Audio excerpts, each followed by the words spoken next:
Well, welcome to another Friday night. We're taking a deeper look at the 60 characteristics of complex trauma, spending one night on each one.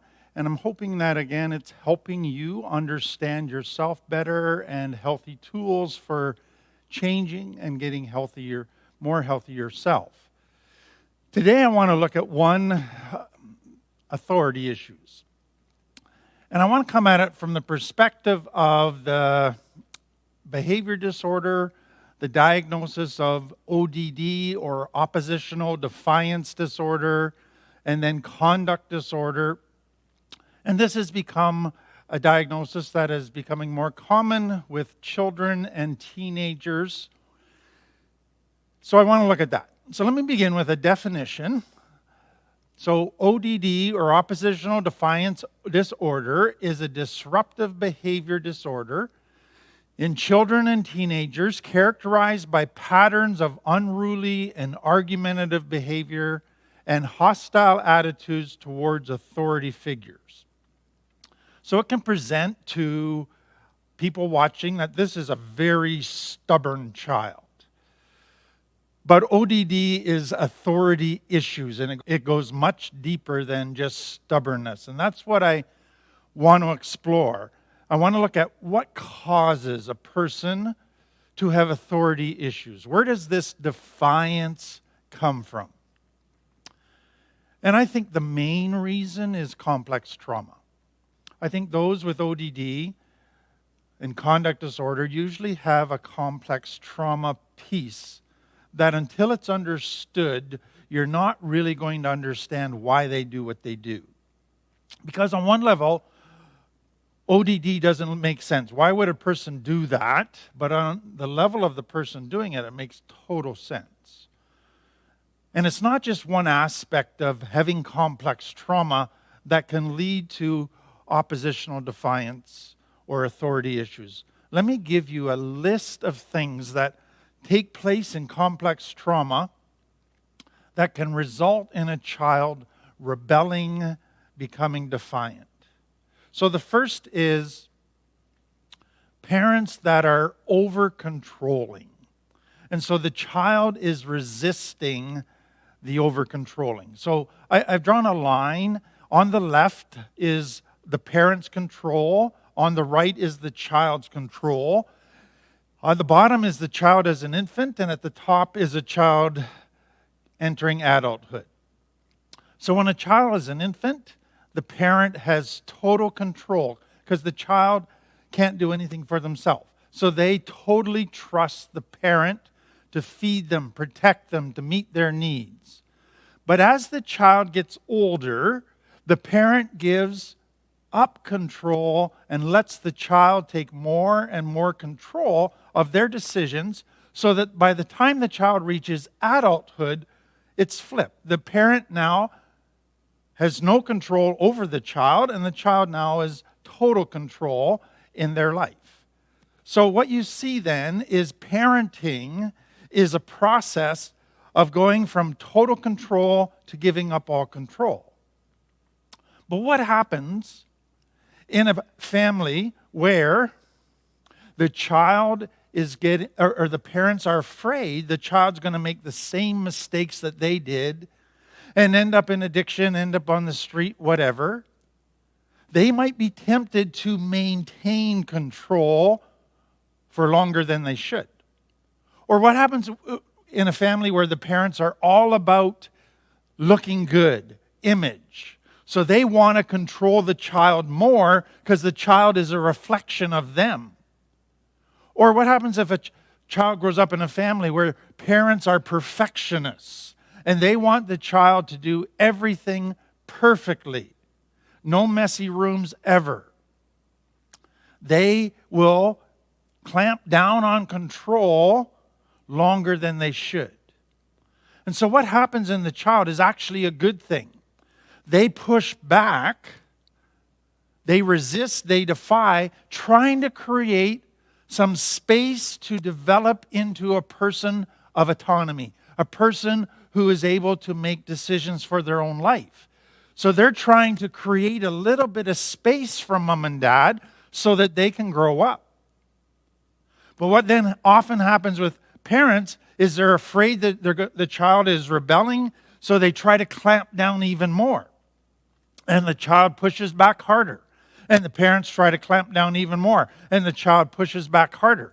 And it gets to the point where whatever the parents tell them to do, they'll do the opposite. They develop an attitude towards their controlling parents that says, try to control me, I defy you.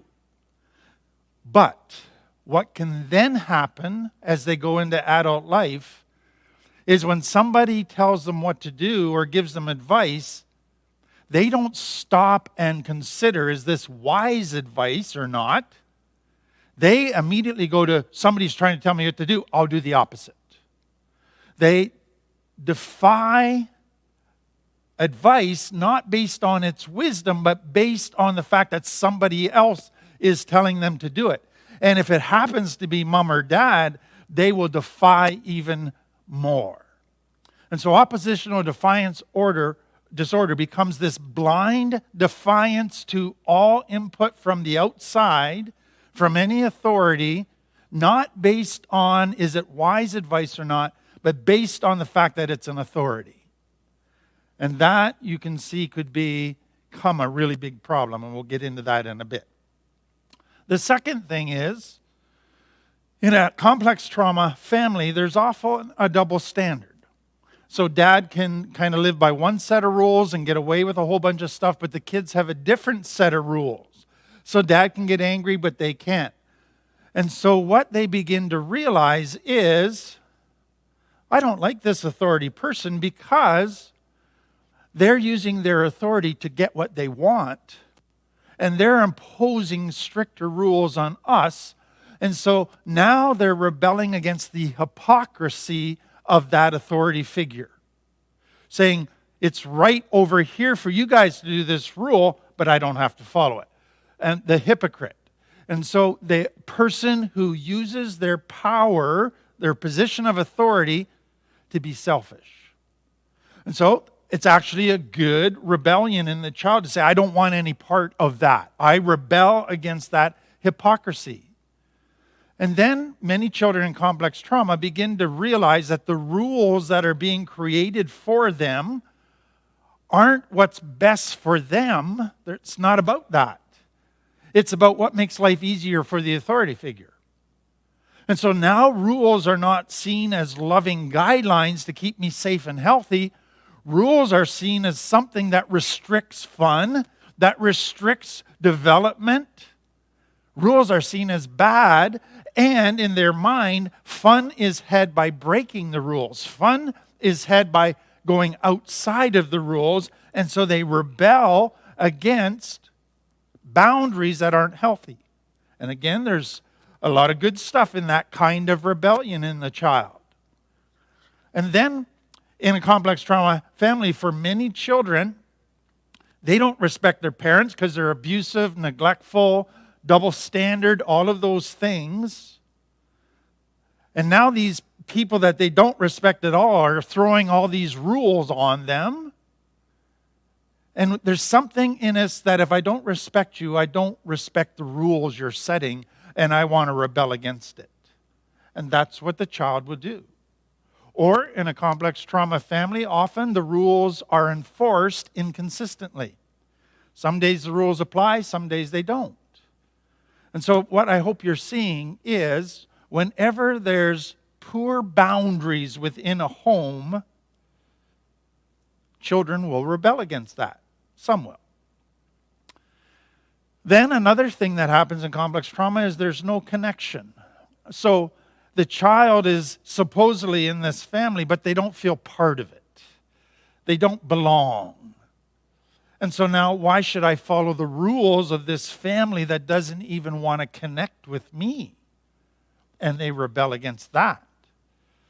And then, sadly, in many complex trauma families, if a rule is broken, there's a harsh punishment. Now, I need to explain the difference between punishment and discipline. Discipline I'm going to use as a good thing. punishment as a bad thing. So discipline is a child steps out of a healthy boundary, so they tell a lie, or they keep teasing or picking on their brother or sister. So the parent wants to give a consequence that's painful enough, not just as an end in itself to say, I want to hurt you because you're hurting somebody else, but to provide motivation to the child to go, I don't want to stay doing this behavior because it's painful. I want to go back to being healthy. So discipline is given from a loving place. It's appropriate consequence with the desire to bring a child back to healthier living.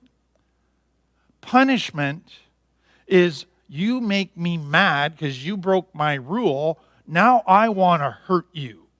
Now I just want to make you pay as an end in itself.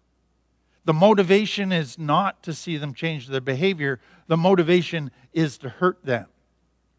And so if a child is getting that kind of response when they break the rules, punishment instead of loving discipline, they will start to rebel against that. And then in many complex trauma homes, there's lots of fighting, conflict, tension. And a child begins to go, this is a sick family. I don't want to be part of this. And they rebel against that. Or they're in a family where every time they ask for something, they're told no. And so they begin to go, nobody cares about me. I can never get what I want, even when it's legitimate. And they develop a rebellious attitude. And then, the final one, in many complex trauma families, the child is hurt in many different ways.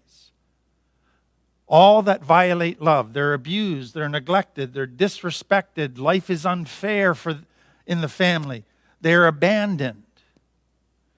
All of those things hurt deeply. And what happens naturally in a healthy way is an anger that says, I want to change this. But in complex trauma, that can't be resolved. They can get as angry as they want, but it's still going to be unfair. It's still going to be disrespectful. They're still going to be neglected. And so what can happen to a child is the anger turns to a bitterness, a resentment, a hatred against the parents, the authorities that run this family, and they become defiant. Now, let me just make this note. In many complex trauma families, this child becomes known as the problem child. And they're used as a scapegoat to say, the reason we're having problems in our family is not because of the parents, it's because this child is so rebellious. And all of the blame for all the family's problems gets put on them. But in reality, this child, I hope you can see, is actually identifying and being honest about all the unhealthy things in the family that nobody's resolving. Nobody's improving. And so they're getting to a point where they're just rebelling against it all, but then are being branded as the problem. But they're the only honest person who's in the family who's not living in denial of what's going on. So that takes me now to oppositional defiance disorder. So kind of the extreme end of the spectrum of authority issues. So it has three main characteristics, which then have kind of sub-characteristics. So the first is, a person is diagnosed with O.D.D. if they are a child or teenager who's very angry and irritable all the time. And they lose their temper a lot. And they have temper tantrums. They throw things. They stomp. They slam doors. They're a person that's very easily annoyed. You just smile at them the wrong way and they get mad at you. You ask them a simple question and they get mad at you. Almost everything you do is responded to by them with anger. And it seems that no matter how hard you try to please them, they can't be pleased. And so what you find then is this angry child who's very discontent. They're just never satisfied with anything.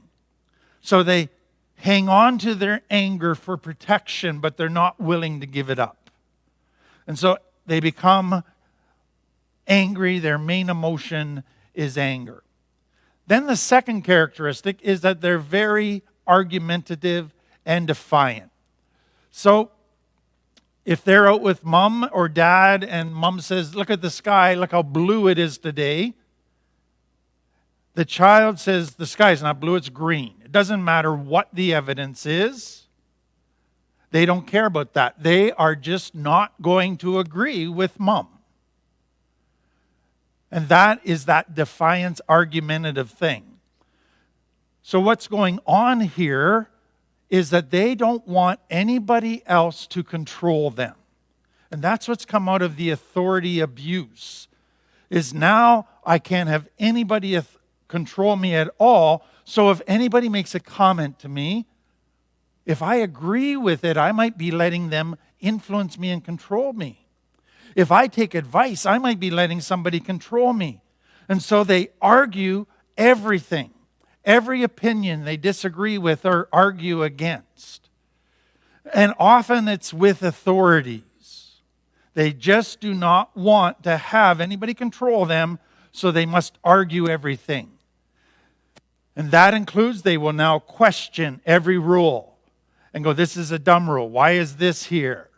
And then they will refuse to comply with some rules, even though they might be good rules, just because they don't want an authority controlling them and telling them what to do.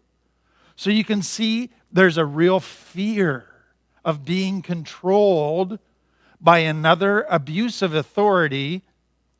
And instead of thinking there might be some good authorities, they now put every authority in the bad category. And they must resist all rules by authorities. You can try to work with them and get them to negotiate and to make a compromise. And you can be willing to make compromises with them, but they're not willing to negotiate. They're going to do the exact opposite. They're going to rebel. And then you find in an organization, they become very critical of the authorities. They're always looking for flaws in the authorities. They take things that happen and twist it to make the authorities bad people. That's how deep this goes. And so they become a person who then just wants to be in odds with everybody, not just with authority. It begins to spread. Now they purposely do things to annoy other people, to get other people to not like them. They have this need now to maintain their identity of being the problem, of being angry, of standing up for themselves, they might say. So they are trying to trigger other people. They're trying to pick fights all the time. So they then go to blaming everybody else for their problems. They're not willing to look at their root stuff because the fear is so great, and I will add the shame is so great, that they must blame everybody else, and there's a self-righteousness that begins to happen in them, that I'm not afraid to stand up for myself and do what I think needs to be done. And so that kind of attitude deepens. So you can see how it's spreading. First it's with authorities. Now it's starting to spread into all relationships. But there's something else that I hope you are seeing is happening inside of this person.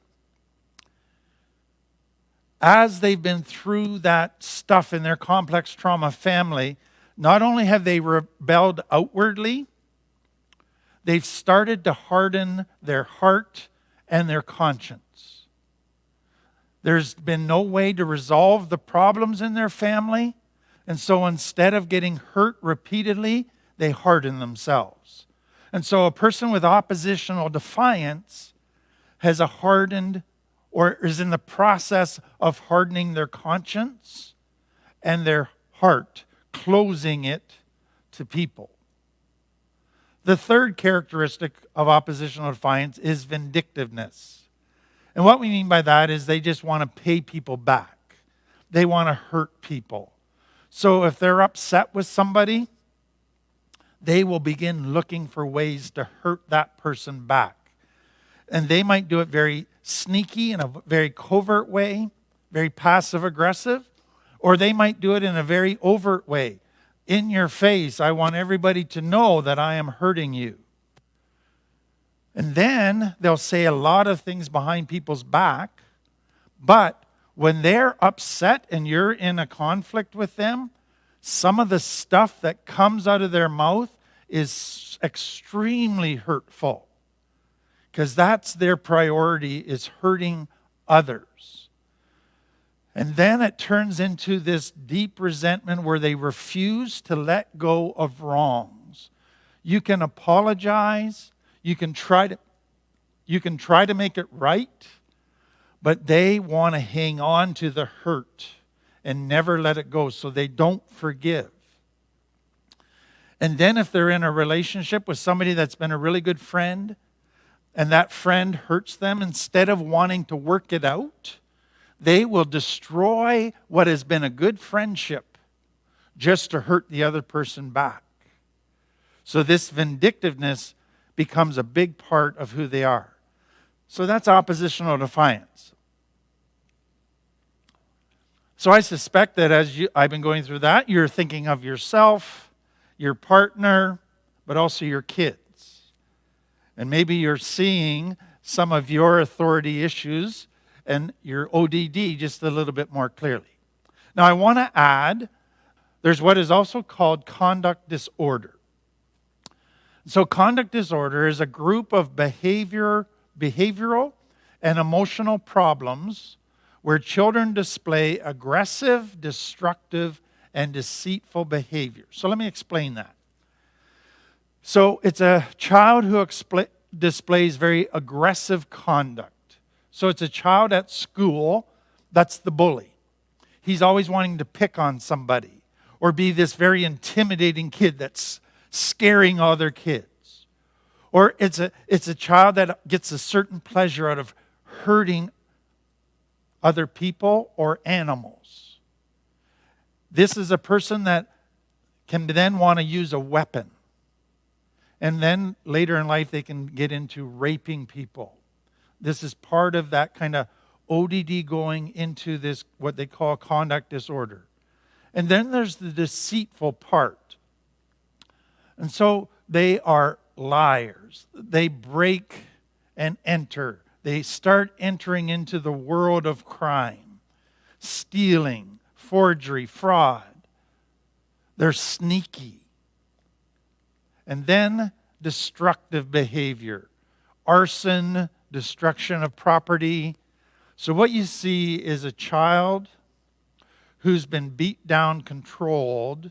Now there's this anger, which results in, I refuse to be controlled by anybody. I will rebel, but now I need to hurt other people, and I need to do stuff to vent my anger. And I will then get a high out of being destructive, deceitful, hurtful, being the bad guy. And so what they find is that for boys, they're more likely to display aggressive and destructive behavior, and girls are more likely to display deceitful behavior, but it doesn't have to be that kind of strict separation. It can cross over. So you go, okay, I see this in children, but I think maybe I see some of it still in myself. And that's where I want you to think about authority issues, long-term results. If I don't start looking at this honestly and dealing with it, I might be diagnosed with O.D.D. as a child and teenager, but it's still going to have negative stuff in my adult life. So here's some of the negative results in adult life. you can't trust anybody in authority, that they have your best in mind. Therefore, you have difficulty in work settings because you don't take orders well. You have difficulty in relationships, intimate relationships, because you don't like input, you don't like suggestions, you don't like working out problems, you just want your way. And that creates a lot of problems. And so a lot of people with O.D.D, when they get into adult life, they're destroying relationships, jobs, and then they begin to go into kind of more social isolation, where they don't want friends. They don't think they need friends, and they become this very lonely person who's angry at the world, who blames everybody else. But then for some, they have gained their image, their identity, their validation from being a rebel. So they were looked up to in their teen years by dressing a certain way, acting a certain way, because they were a bad boy. And now they have this thing that they still have to do that in order to still get respect and validation. And so for some, they want to take that rebellion further. They keep pushing the envelope more and more, and they go into darker places, sexually, legally, religious breaking of rules, just because they have to keep living out this identity. And that can put them in a very dangerous place. For some, they just forever refuse to take any input into their life. They only want to figure it out for themselves because they think they're smarter than everybody, and so they stop growing. And then, because of all of that, they don't feel understood. And sadly, what begins to happen is they then need to control others. So if they do get into a relationship, into a family, they're not willing to compromise. They're not willing to take input. It's got to be done their way. And guess what? They are now doing the very things they hated that their parents did to them. They are becoming what their parents were to them. And so it passes to the next generation, and they repeat the controlling behavior with their children. All of that means that this person often will be doing stuff that they really don't want to do, but they feel they have to do just to rebel against what the other person wants them to do. And so they'll start making bad decisions which will have bad consequences, and they know it academically that this is really dumb, but they can't stop themselves from rebelling. And then they can't let go of grudges and forgive, even if a person is sorry and wants to work on the relationship. And so they begin to have fewer and fewer friends. And so what you begin to realize is that they're slowly self-destructing. They're destroying everything good in their life just so that they never let others control them. So somebody has said that O.D.D, conduct disorder, is an exhausting disorder that affects the entire family when a child with the disorder behaves in a manner resembling the terrible twos magnified by 50. And when you see a 30-year-old, a 40-year-old still acting like a 2-year-old having a temper tantrum magnified by 50, it's a very sad thing to behold. So let me go to healthy. And I think the place that we need to begin is there such a thing as healthy authority? Because what comes out of complex trauma and O.D.D is the belief that all authorities abuse their power and there's no healthy authority. So let me begin with what is the purpose of authority, and just think with me about authority. So healthy authority is realizing that My children live out of their limbic brain that says, I just want to feel good. I want to eat chocolate. I want to be lazy. I want to get angry and hurt somebody. And so they, thinking out of their emotion center and doing what they feel like, they need a wise person to set boundaries for them, boundaries that define loving behavior, so that the child will stay in those boundaries till they get old enough and wise enough to see the wisdom of living within those boundaries. If the child steps out of the boundaries, then a healthy authority says, I don't want to let them stay where they're lying and stealing and cheating, so I will use discipline, not punishment, discipline, an appropriate negative consequence that hopefully will motivate them back inside the boundaries. But more than that, a healthy authority says, I will actually live these boundaries out in my life. I will be a role model. I'm not just going to tell them what to do and then do something different myself. And then, as a healthy authority, I will take care of those under my authority. I will meet their needs. I will keep them safe. I will be there to support them. I will connect with them. I will love them unconditionally. That's the purpose of a healthy authority. And so I hope you see that children need that. They need a healthy parent to guide them in the development of life, which is also the development of their brain and their cortex, so that it becomes wise, so that they become a healthy person. It is so important. But go beyond just the family. If we had a culture where there were no authorities and everybody could just do what they wanted, it would be a culture that would quickly descend into everybody living out of their limbic brain. And that means that I will take the law into my own hands. I will execute justice the way I want to. I don't care about others. I only care about myself. And it will become a culture that gradually becomes more narcissistic. And it would descend into total chaos. And so within culture, we need authorities. Healthy authorities is the ideal, who will keep culture living within the boundaries of what defines love. Now, I want you to go further in your thinking. Bob Dylan had a song that says, you got to serve somebody. And I think he was recognizing an important truth.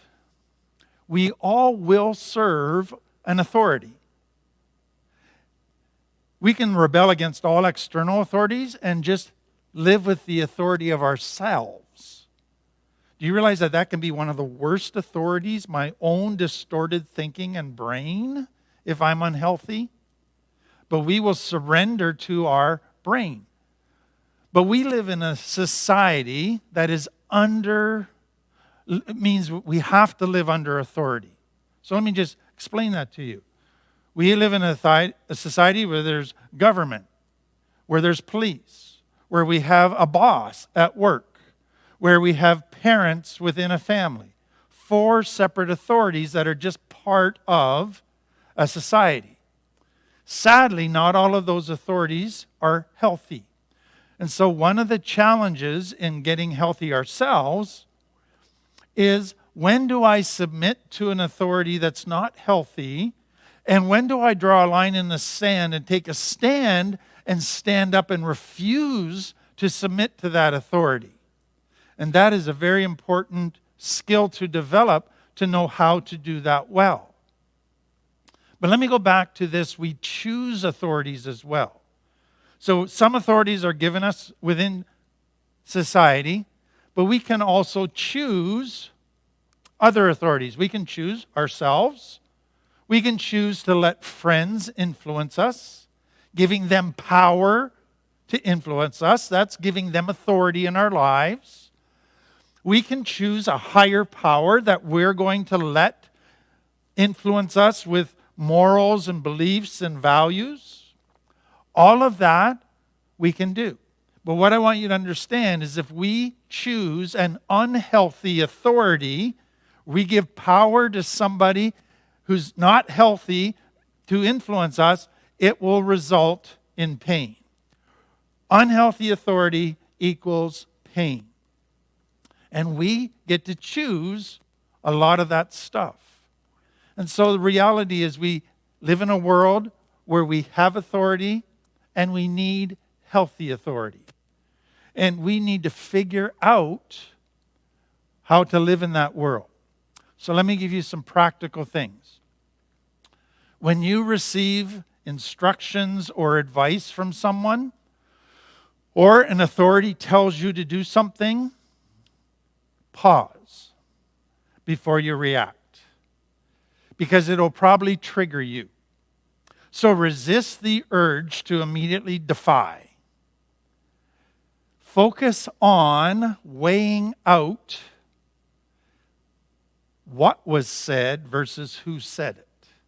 So stop focusing on an authority told me to do this, I got to rebel, and switch to, okay, an authority said this, but is it wise or not? Let me look at what they said and make that my focus and determine whether I should follow it based on whether it's wise or not based on who said it. Shift internally to begin doing that. Now let me say this. If you got major authority issues, you're going to get triggered, and probably for many years. What I want people to understand is don't beat yourself up just because you're triggered, and don't beat yourself up just because maybe initially you begin to go defiant. Keep learning from each experience so that you are growing from each experience and dealing with some of this deep, deep authority stuff. So then, another way to look at all of this, if an authority gives you instructions and you're triggered, you go into your limbic brain. It's your limbic brain that gets fired up. So you need to get out of your limbic brain and back into your cortex before you respond. Because if you stay in your limbic brain, then you're going to go back into defiance and make decisions that will probably have negative consequences. Now let me just flip this and get you to think about it this way.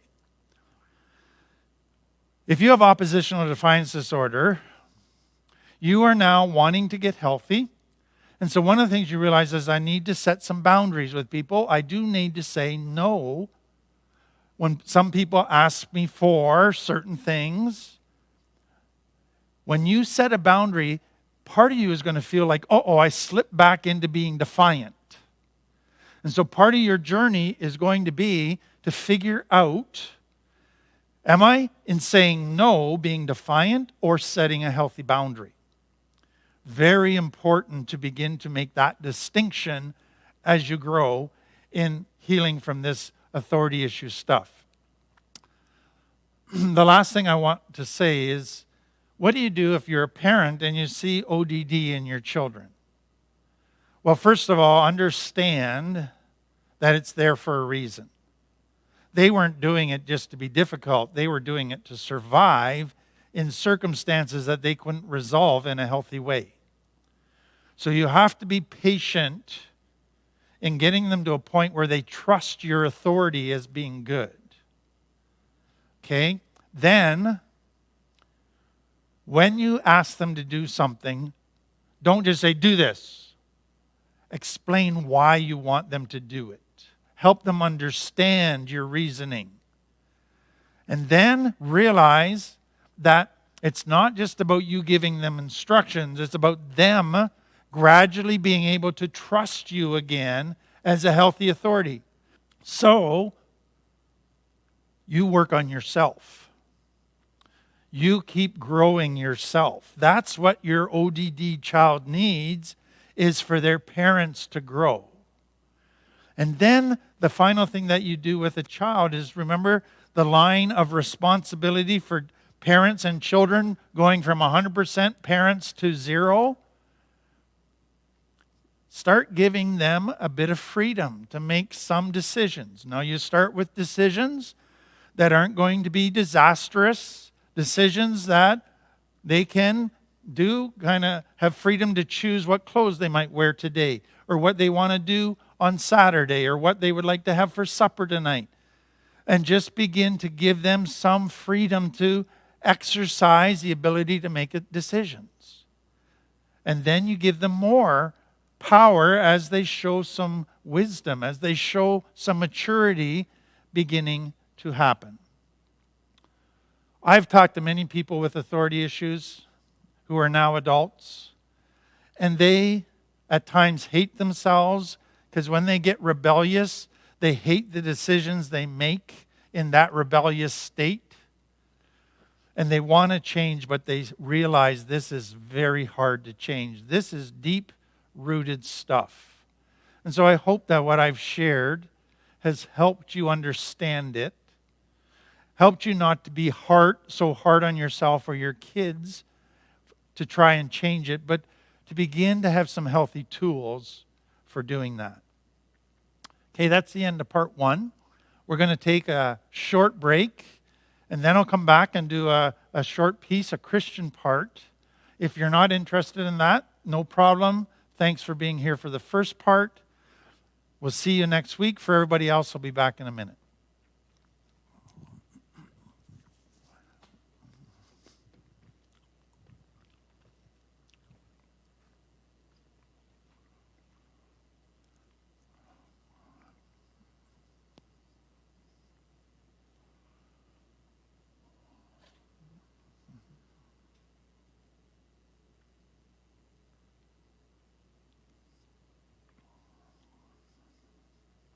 Well, welcome back.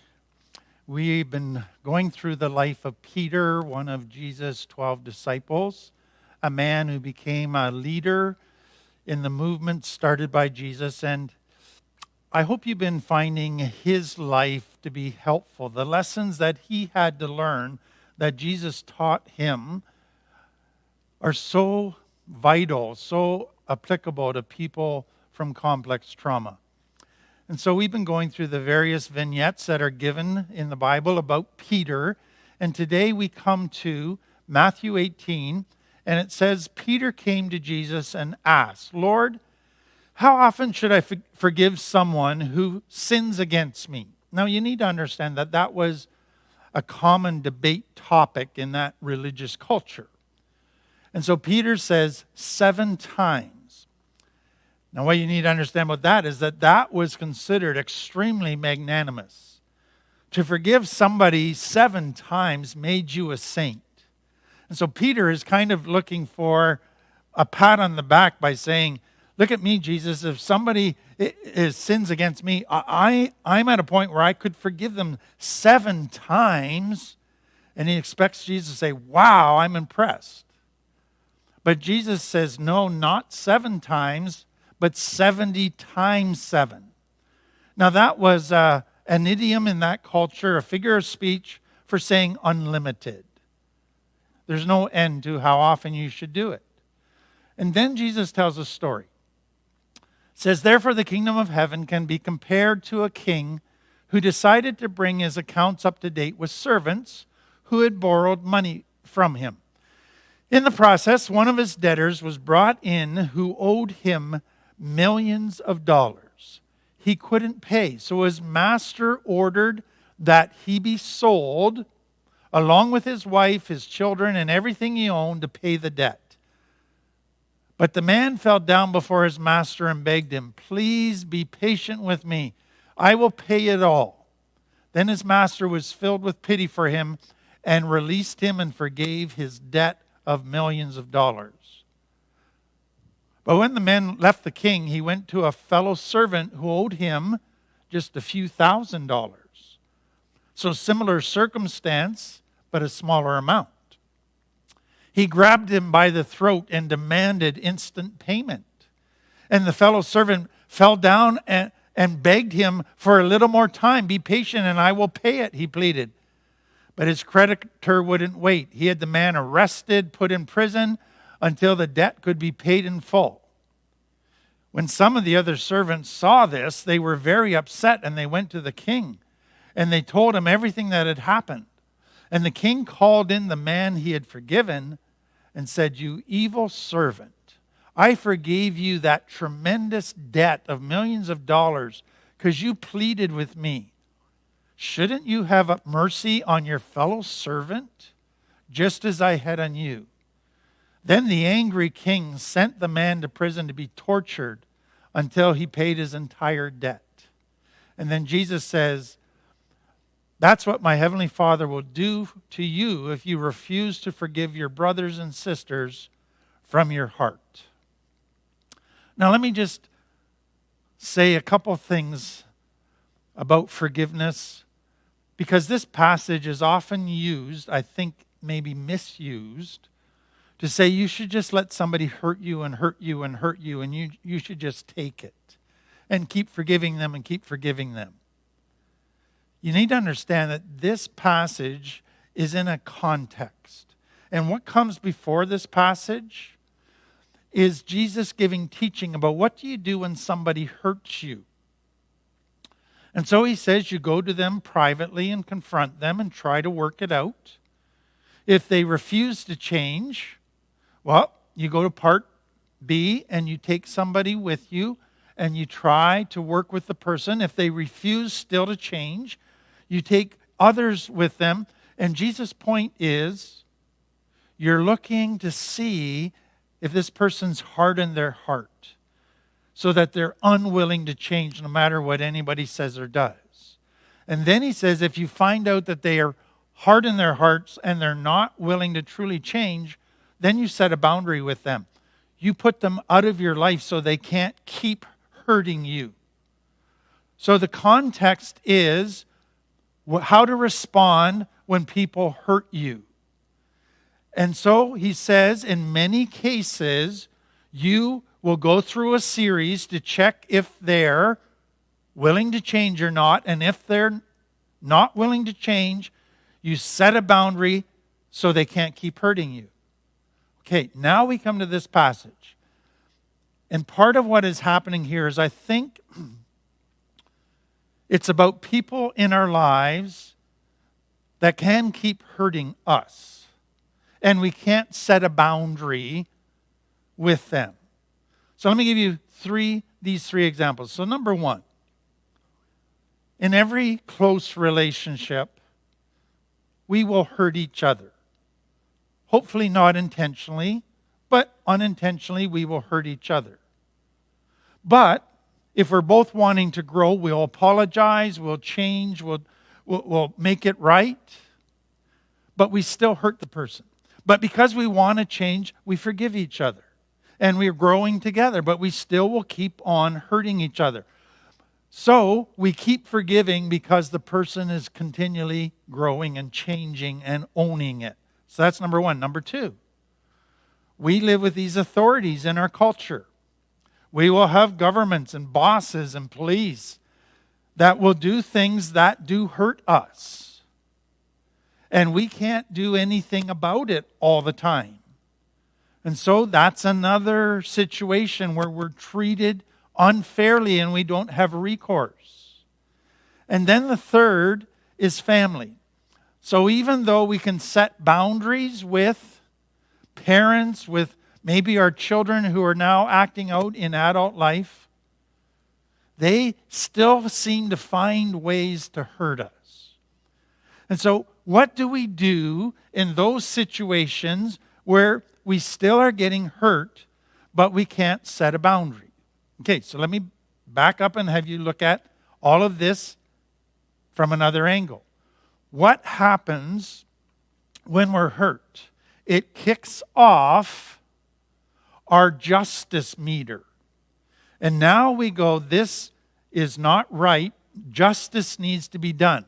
So they hurt us. They need to have a consequence for doing that. That's justice. So we have three options. Number one, we can go to the legal system. We can report the crime. We can press charges and let the legal system handle it. Or we can take justice into our own hands and say, I'm going to execute my brand of justice and I'm going to hurt them back. Or the third option, we can release them by forgiving. We can relinquish our desire to take revenge. So those are basically the three options.